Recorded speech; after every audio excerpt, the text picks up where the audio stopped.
화면에 손대면 된대요. 예. 간편해. 그게 아까 성경을 볼 됐는지 안 필요가 됐는지 없어. 어떻게 알아? 예. 그냥 성경을 볼 필요가 없어. 무슨 성경을 뭐하러 보고 교회를 뭐하러 나와. 그냥 화면만 보고 손만 대고 그 박혁이라는 사람만 그러니까 쫓아다니면 다 그런 되는 거야. 행태들이 예. 박혁이 타켓으로 잡고 있는 사람들이 누구인지 보여주는 거죠.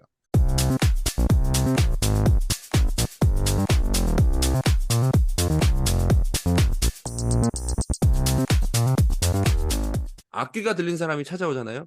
그러면 그 악귀는 어, 일단 그 집회에 온다는 것 자체도 이상하잖아요. 이상한데 카메라가 갈 때까지 잠잠하게 가만히 기다리고 있어지다가 카메라가 가서 액션을 취해야만 뭔가 활동을 하고, 재밌는 건 어떤 사람이 정말 순수한 마음에서 병 고침 받고 싶어서 기도받고 싶어서 가면 그 사람한테는 기도를 안 해줘.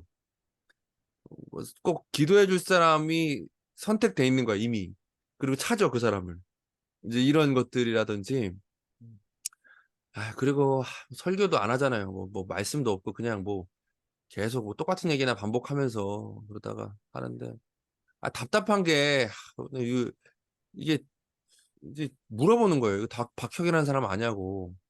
그거 어떻게 봐야 되냐고. 그러니까 자기도 그게 잘못된 것 같은 거야. 근데 혹시나 맞으면 어떡하지? 그리고 맞다면 자기 안에 있는 그 문제를 그 사람의 방법으로 치유되지 않을까 하는 어떤 그런 기대감이라고 해야 될까요?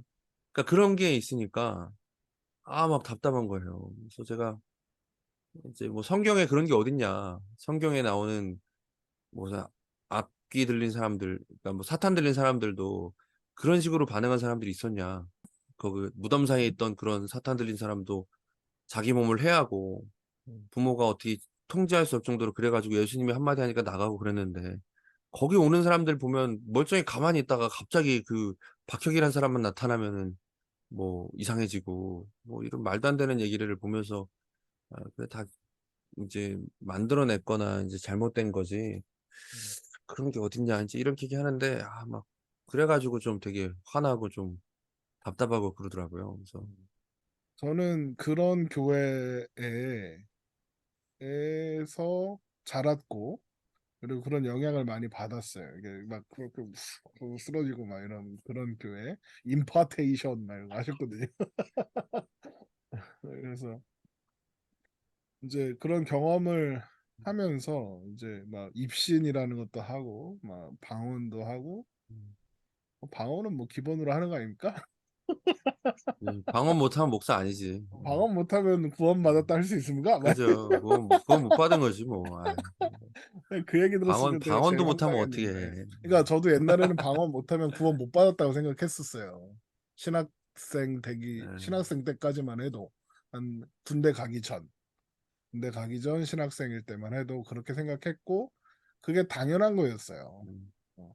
그런데 이제 군대 갔다 오고 뭐 이제 이러는 과정에서 이제 개혁 신학을 접하게 되고 이제 성경을 깊이 생각하게 되고 고민하기 시작하면서 헛소리구나. 이제 헛소리죠. 예, 그렇게 헛소리. 됐던 건데 음, 왜냐하면 제가 다니는 학교에는 그거 하시는 분이 있었어요. 이게 성경책이면 3번 펼쳐요.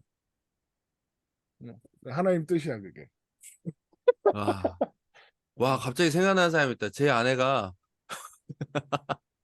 캐나다로 어학연수를 갔는데, 가기 전에, 지금, 예전에 갔을 때, 가기 전에 성경책을 딱 폈대요.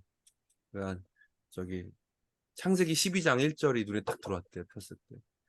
너는 내가, 그, 지시하는 곳으로 지시해라. 가라. 그 얘기 듣고 캐나다로 갔어요. 네, 어. 대단하신 분이에요. 영적으로, 제가 대단한 분을 섬기고 있어요. 물론 지금은 그렇지 않으니까, 이제 제가. 이 얘기는 뭐 그러니까 살려도, 제 아내는 안 그거 보니까. 이제 학생들이 그 교수님한테 상담을 하러 가면 그 교수님 그거 하는 거예요. 아, 성경 3번 펼쳐서 아마 지금도 하실걸요? 음, 그 박혁 아저씨. 그러니까 약간 지금 자기들만의 리그가 된 것 같아요.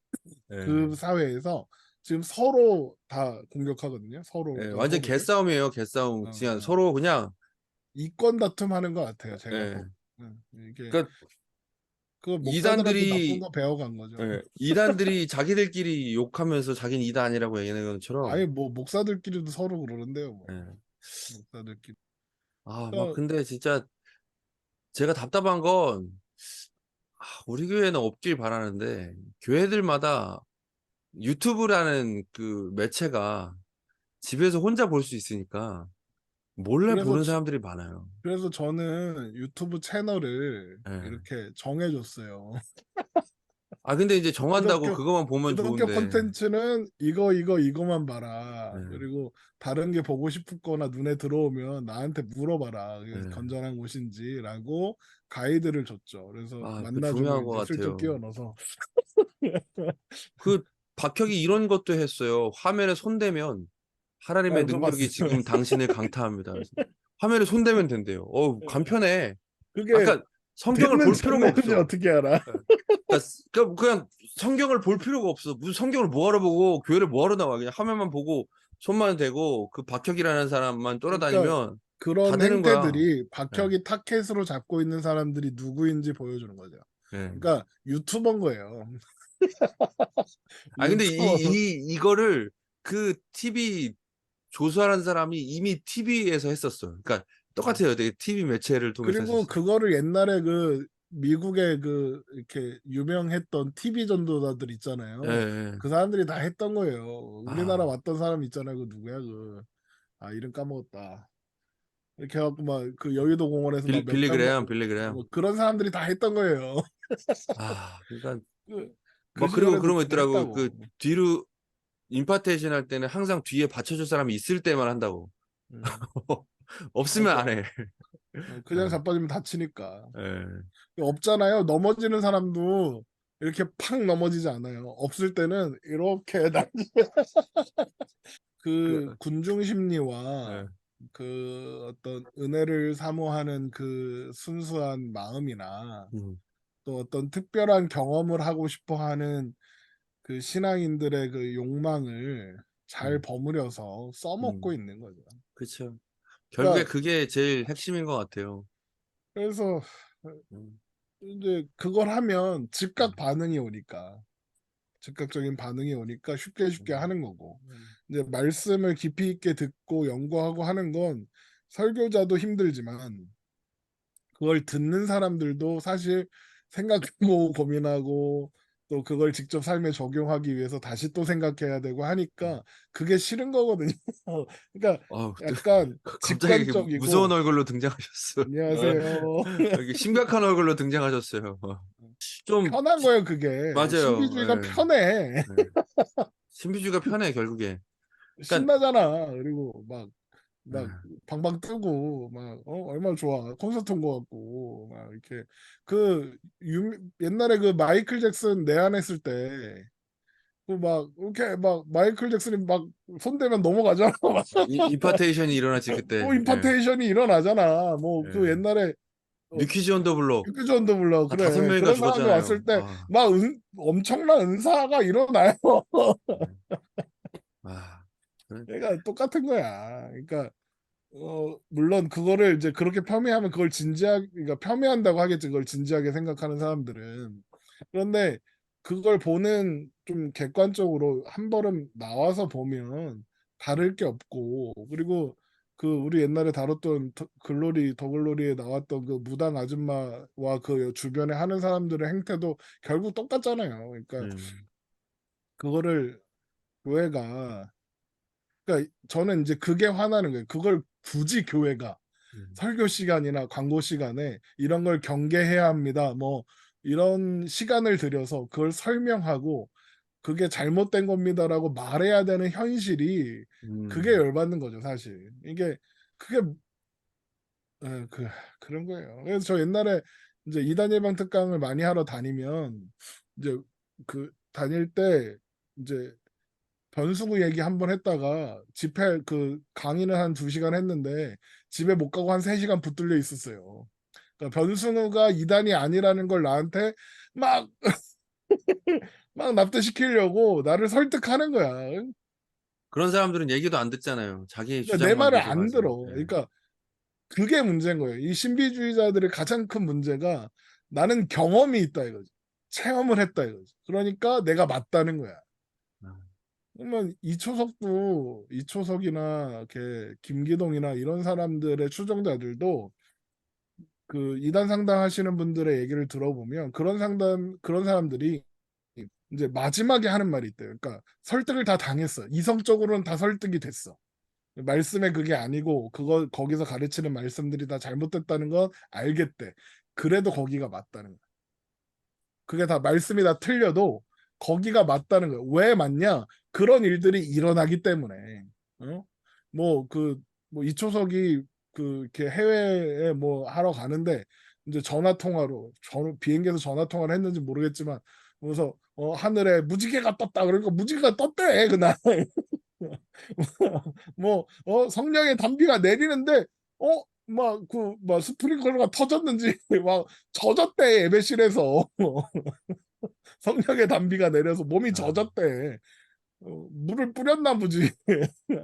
그러니까 그런 경험이 있으니까 맞다는 거야. 말씀이 뭐 어쨌든 성경이 뭐 틀리고 그건 중요하지 않다는 거지. 그러니까 이게 신앙의 기준을 그러니까 이건 교회가 잘못한 거지. 신앙의 기준을 너무 체험, 어떤 경험, 그리고 교회에서 하는 활동 이런 거에 두는 거를 가르쳤으니까 그런 자극적인 경험들을 신앙의 기준으로 삼기 시작한 거고. 그리고 사실 이제 목사가 아무리 설교를 잘해도 목사를 추종하는 사람을 만들면 안 되잖아요.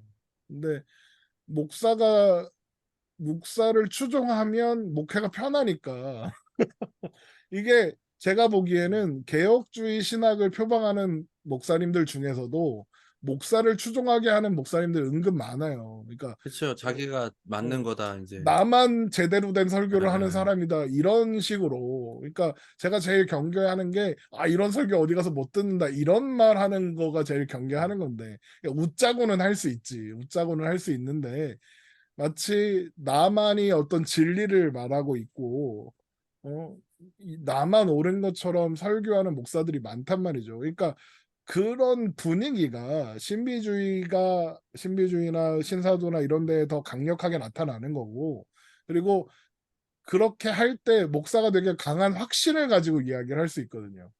그러면 사람들은 그 강한 확신으로 하는 말에 또 신뢰를 느끼잖아요. 그러니까 목사가 이 말씀에 대해서는 이런 해석도 있고 저런 해석도 있고 이런 해석도 있는데 그중에 제일 성경적으로 합당한 해석은 이거 같습니다. 이렇게 얘기하면 안 믿잖아. 안 뭔가 믿죠. 신뢰가 안 가잖아. 그러니까 성경을 안 보려고 그래 다들. 성경을 그러니까 별로 안 좋아해. 교회 다니면서. 성경은 그냥 목사가 아유 예. 그러니까 그런 신앙적인 토대를 그러니까 골치 아픈 고민 같은 거 하고 싶지 않은 거야. 그런 신앙적인 토대를 누가 만들었냐? 목사들이 만들었다. 아, 그거 어떻게 해야 돼요? 생각하라는 말을 해야 음. 모르겠다. 우리는 근데 그러니까 그런 거 조금 생각해 보셨어요?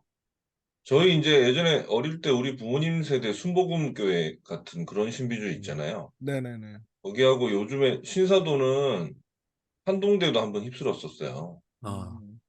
어우, 신사도 무서워요. 거기, 무섭죠. 인터컵 최바울. 해바울. 예. 거기가 이제 저희 학교 교수기도 했고, 인터컵 애들도 많이 있었고, 우리 학교에. 인터컵이 아니래도 큰 믿음 교회라고, 거기 약간 포항에 신사도 교회가 예. 있었는데, 와, 나중에는 진짜 걔들은 세더라. 자기가 신사도라고 그러면서 자기 아버지한테 이렇게 말한다는 거야. 내가 사도라고. 그러니까 너 큰 나의 믿음 교회가 명령을, 변수구 목사 거기잖아요. 사랑하는 교회로 뭐, 바꿨잖아요. 그래가지고 사랑하는 너 교회. 나의 말을 들어라 이래가지고 아버지한테 편지를 보내더라는 거야. 아, 와, 그러니까 이게 요즘 신사도하고 옛날 순복음 교회에서 했던 신비주의하고도 결이 다른 거예요. 근데 그러니까 그래도 옛날에 조영기 목사 있었던 그때는 성경을 무한 텍스트로 보고 그래도 옛날에 순복음교회에 있던 분들은 성경을 많이 봤잖아. 그래도 성경을 뭐 좀 이렇게 쉽게 심플하게 해석해서 그렇지만. 그러니까 이게 요즘 나오는 신비주의 계열은 성경 권위가 무너진 상태에서 나오는 것 같아요. 그러니까 더 무서운 건 것 같아요. 이게 제어가 안 돼, 제어가. 내가 볼 때는. 네. 성경이 필요 없어. 네.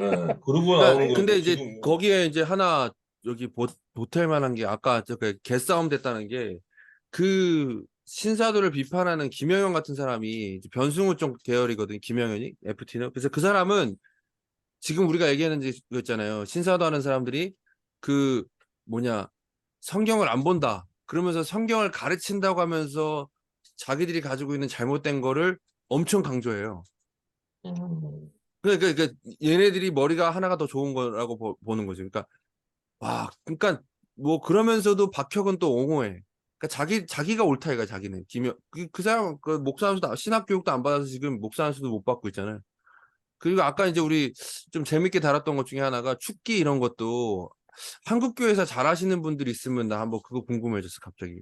그 이제 저는 이제 아주사부흥 운동 1906년도 그때가 어떤 기원으로 보는데 그 전에 이제 이런 축기 사역들 막 귀신이랑 싸우고 막 그 여러 명 떼거지로 가가지고 막 기도하면 귀신 나가고 막 잘못 기도하면 귀신 막 그 사람한테 들리고 이런 오컬트적인 얘기가 뭐 우리나라의 초기 한국 교회사 가운데 있었나? 제가 볼 때는 없었거든요. 제가 아는 바로는. 그러니까 이게 다 오순절 순복음교회 영향으로부터 해서 한국 교회 전반적으로 퍼져 나간 거지. 그 전에는 없었던 얘기들을 막 이제 아니면 지역적으로 자기들끼리 조금씩 했던 얘기들을 막 퍼져 나가고 있는 그런 것들도 좀 되게 역사적으로 보면 근데 제가 어제 밤에 현타가 온 게 이렇게 같이 좀 나누자 얘기하고 저 나름대로 뭐 찾아보면서 한 두세 시간 어제 늦게 잤어요. 그래가지고 지금 피곤한데 근데 이거 왜 이러고 있나 이런 생각이 갑자기 확 들더라고. 아까 이모장 선생님 얘기하신 것처럼 그거 하다가도 내가 이걸 뭐하러 이걸 지금 성경을 연구해도 지금 모자랄 시간에 현타 온다니까요. 근데 이걸 이단 왜 하고 연구하면 있나 내가 답답한 현타가 와요. 거예요. 제가 아까 이제 그 한국 독립침례교회 쪽에서 그러니까 세대주의 종말론 그쪽 집단에서 신사도랑 좀 대립각이라는 얘기를 계속 지금 하면서 그러니까 제가 거의 유튜브죠. 유튜브나 이제 이런 데 올라오는 컨텐츠들을 보면 다 그쪽에서 올라오는 영상들이에요. 그러니까 독립침례교회. 그러니까 이건 뇌피셜인데 그러니까 그쪽 어떤 연합회나 이런 데서 자료를 배포를 하는 것 같아요. 그러니까 아니면 자기들끼리 이제 공부를 하거나 그러니까 음. 그런 어떤 그러면서 자기들은 맞다 이제 이 얘기를 하고 싶은 거죠 그 사람들은. 근데 그 사람들도 잘못된 거잖아요. 그러니까 근데 이거는 정말 교회가 해야 되는 역할이고 제가 아까 화났다는 건 우리들이 그냥 이거 붙잡고 있을 시간이 어디 있어요. 이게 왜 이걸 뭐 하고 있어요. 그냥 교단에서 교단마다 그 이단 연구회나 이제 이런 분들이 해서 그 입장 발표하고 교단에서 질의하고 이렇게 해주면은 간단한 얘기고 그럼 정리가 돼야 될 일들인데 막 약간 답답한 거예요. 그러니까 괜히 흥분했습니다 제가. 예. 너무 반응이 느린 거죠. 이게 교회에 구체적인 문제가 생기고 그래서 노회를 통해서 헌의안을 올리고 그게 또 헌의안이 총회로 올라가서 총회에서 또 그 해 그러면 뭐 바로 누가 연구해 갖고 발표하고 이런 게 아니라 그러면 이단 대책위원회에 대해 연구를 맡겨서 다음 총회 때 이렇게 하잖아요. 그런 다음에 그러니까 이게 진짜 나 보니까 나는 바빙크나 그 옛날에 이 교회사를 예측했던 사람들이 맞는 것 같아요. 그러니까 성경 권위가 무너지고 나면 온갖 게 그냥 다 터지는 거예요. 자기가 기준이 되는 거죠 다. 뭐 팀켈러가 하는 말도 다 똑같은 거야. 자기가 자기 기준이 되면 다 열리는 거예요. 그리고 지금 시대 자체도 코로나 겪으면서 사람들이 더 위기의식이 싹트고 불안하니까 코로나 때 솔직히 많이 떴잖아요. 그리고 이제 또 우리나라가 대형 교회가 개교회 된 게 문제도 있죠. 온누리나 이런 데도 그렇고 교단에서 어떻게 통제를 해. 그리고 뭐 교회 세습 문제나 이런 거에서도 다 그렇게 그러니까요. 이 답이 없는 것 같아. 이거는 막을 수가 없고 아마 근데 그런 것 때문에 사회 문제가 터지겠죠. 심각하게 문제가 터지어서 한 번은 위기가 정리가 될 텐데 이제 목회자들이 그런 신비한 거 의존하지 않고 하나님의 말씀 이 믿음이 어렵잖아요. 아까 임 목사님 말씀한 것처럼 그러니까 믿음의 본질이 그렇게 막 신비한 거 체험해 가지고 한 방에 막 뭐가 해결되는 그런 단순한 게 아니고 그런 종교가 아니고 기독교가 인내라는 거. 믿음의 본질은 인내고 깊은 삶 전체를 통과해가는 그 하나님의 주권의 어떤 깊은 그런 건데 그런 얘기를 많이 해야 되는 것 같아요. 목회자들의 설교가 지금 이 시대 이제 신비주의가 틀렸다 말 이렇게 할 게 아니고 그러니까 일반적으로 그냥 딱딱한 교리로만 있는 그거를 어떻게 삶 속에서 하나님이 실제로 살아계셔서 우리의 삶과 속에 역사하는지 잘 드러내야 된다. 이런 생각이 좀 들었습니다.